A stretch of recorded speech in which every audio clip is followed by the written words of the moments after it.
आज की प्रेजेंटेशन आज फॉर्मेट के बारे में है और मेरी कोशिश है कि इसका एक क्विक ओवरव्यू आपको दिया जाए। Let's go to our presentation.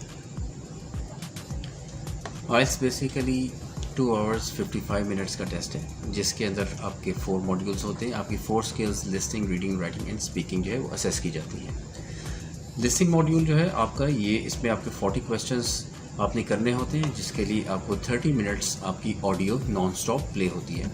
जब ये 40 क्वेश्चंस आप अपने क्वेश्चन बुकलेट पे कर लेते हैं तो उसके बाद आपको 10 मिनट्स एक्स्ट्रा दिए जाते हैं, जिसमें आप अपने आंसर जो हैं वो क्वेश्चन बुकलेट से आंसर शीट में ट्रांसफ़र कर लेते हैं। इसके बाद नॉन स्टॉप ये टेस्ट हो रहा होता है आपका कि लिसनिंग के फ़ौरन बाद आपका फिर रीडिंग मॉड्यूल जो है उसका टेस्ट होता है। और रीडिंग मॉड्यूल में आपको 1 hour का टाइम गिवन होता है, 60 मिनट्स का टाइम है।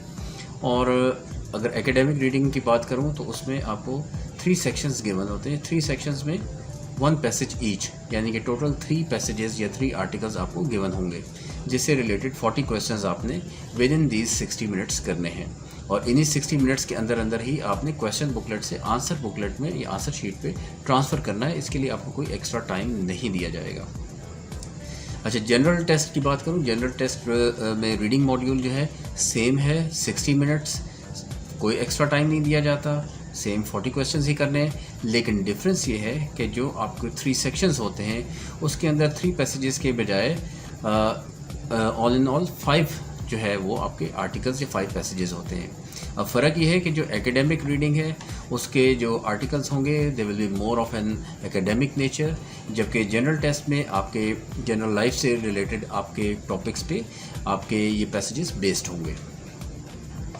इसके बाद आप फ़ौरन ही आपका फिर राइटिंग सेक्शन स्टार्ट हो जाता है। राइटिंग मॉड्यूल में आपका जो एकेडमिक राइटिंग है और जो जनरल राइटिंग है, इन दोनों में सेम 60 मिनट्स का टाइम है और दोनों में 2 टास्क्स करने हैं आपने। एकेडमिक राइटिंग जो है उसके अंदर आपका जो टास्क 1 है वो, उसमें आपको किसी किस्म का कोई चार्ट, कोई ग्राफ, कोई पिक्चर, कोई मैप वगैरह गिवन होगा जो आपने डिस्क्राइब करना होगा। इसमें यह ख्याल रखना है कि 150 वर्ड से कम आप ना लिखें। फिर उसके साथ ही आपका टास्क 2 होगा। टास्क 2 में आपको ऐसे गिवन होगा और ऐसे जो है आपका कोई एकेडमिक नेचर का टॉपिक होगा जिस पे आपने ऐसे लिखना होगा। मे बी आर्गुमेंटेटिव ऐसे है, आपका ओपिनियन बेस्ड हो या सोल्यूशन बेस्ड ऐसे आपका हो सकता है। इसमें यह ख्याल रखना है कि 250 वर्ड से कम आप ना लिखें। अब जनरल राइटिंग में जब आते हैं तो उसमें जो टास्क 1 है वो बेसिकली आपका एक लेटर होता है और आपको एक सिचुएशन गिवन होती है जिस पे आपने रिस्पॉन्स करना है। इसमें भी आपने ये ख्याल रखना है कि 150 वर्ड से कम ना लिखें। टास्क 2 जो है वो आपका ऐसे होगा। ऐसे जो है आपका बहुत एकेडमिक नेचर का नहीं होगा, लेकिन जनरल लाइफ से या कोई जनरल इश्यूज़ जो हैं उस पे बेस्ड आपका ऐसे हो सकता है। और इसमें भी आपने ये ख्याल रखना है कि 250 वर्ड से कम नहीं लिखना।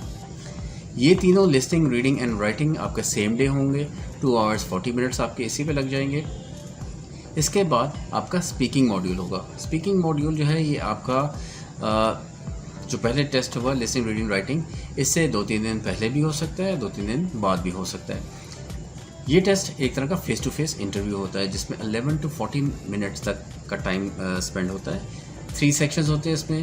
फर्स्ट 4 to 5 मिनट्स जो है वो आपका इंट्रोडक्शन है, जनरल क्वेश्चंस हैं। उसके बाद आपको कोई 2-3 मिनट्स का आपका इसमें सेकंड सेक्शन है, आपका ये पार्ट 2 है।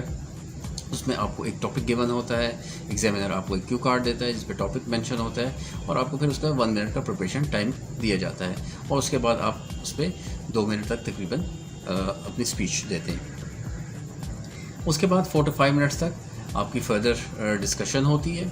और थोड़ा सा ये आप समझ लें कि अगर आपका टास्क 2 जो है, जो आपका पार्ट 2 में जो आपको टॉपिक दिया गया था वो पर्सनल नेचर का है, तो इसमें जो है आपका थोड़ा सा हो सकता है थोड़ा सा ग्लोबल नेचर का, थोड़ा सा मैक्रो लेवल का आपका टॉपिक हो सकता है। तो इस तरह से ये आपका स्पीकिंग मॉड्यूल भी जो है वो तकरीबन 11 to 14 मिनट्स में कंप्लीट हो जाता है। इन चारों और बल्कि इन सब मॉड्यूल्स के बारे में मेरे सेपरेट वीडियोस हैं जिसमें इन डिटेल मैंने एग्जांपल्स के साथ बताया हुआ है कि क्या क्या इंक्लूडेड है इसमें, और देखने में ये टेस्ट कैसा होगा। और विद एग्जांपल्स है, वहाँ पे पिक्चर्स भी हैं, वो भी मैंने मेंशन किए हैं, तो आप वो वीडियो ज़रूर देखें, उससे आपको इस टेस्ट को समझने में बहुत आसानी होगी।